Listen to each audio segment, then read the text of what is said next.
तू ही मोरे पियवा से पियवा तो ही न मोरे साहिब तो ही न मोरे साहिब हो।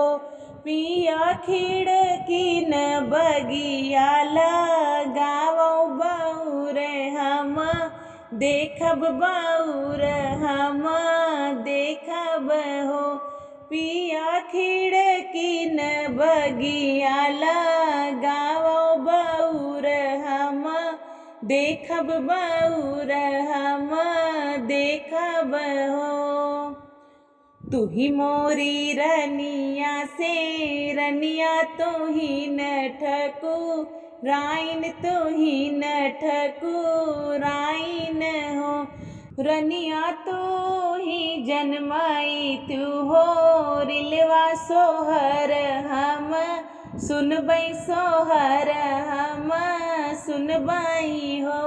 रनिया तो ही जन्माई तू हो रिलवा सोहर हम सुनबई सोहर हम सुनबई हो। इतनी वचन सुनी रनिया सुनहु नाही पाई सुनहु नाही पाई न हो। कहरा मोरे जोगे डोलिया फनावो नैहर पहु चावौ नैहर पहु चावौ हो। कहरा मोरे जोगे डोलिया फनावौ नैहर पहु चावौ नैहर पहु चावौ हो। एक बन गईले दूसर बन औरैती सर बन औरैती सरबन हो। बहिनी तीसरे में माई के दुवरवा त भेटई लागई त भेटई लागई हो।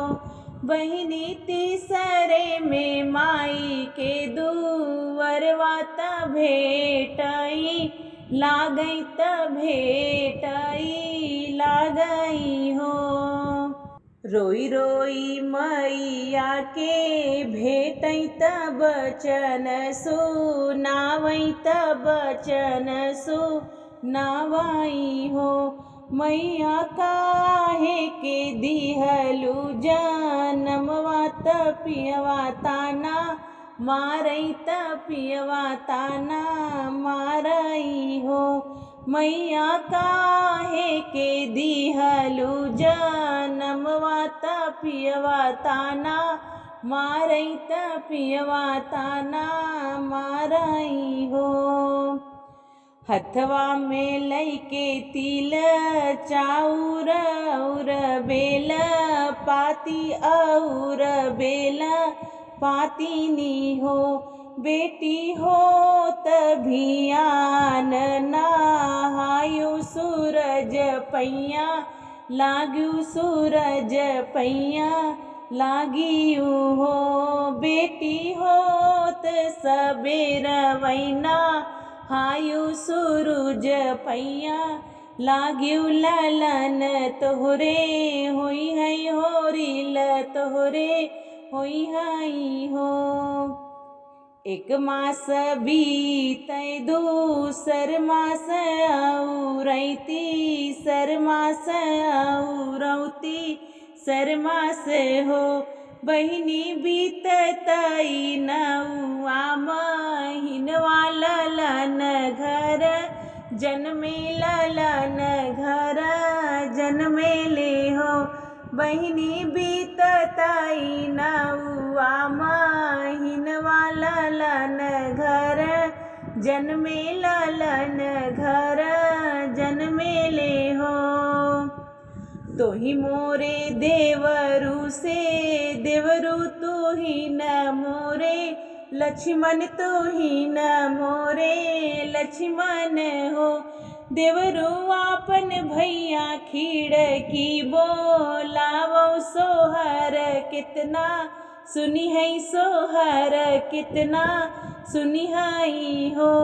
देवरू आपन भैया खिड़की बोलावो सोहर कितना सुनी है सोहर कितना सुनी हई हो। तू ही मोरे भैया से भैया तू ही न मोरे लक्ष्मण तू ही न मोरे लक्ष्मण हो। भैया आपन भाभी खिड़की बोलावो बऊर कितना देखी है बऊर कितना देखी हई हो। भैया अपन भाभी खिड़की बोलावो बऊर कितना देखी है बऊर कितना देखी हई हो।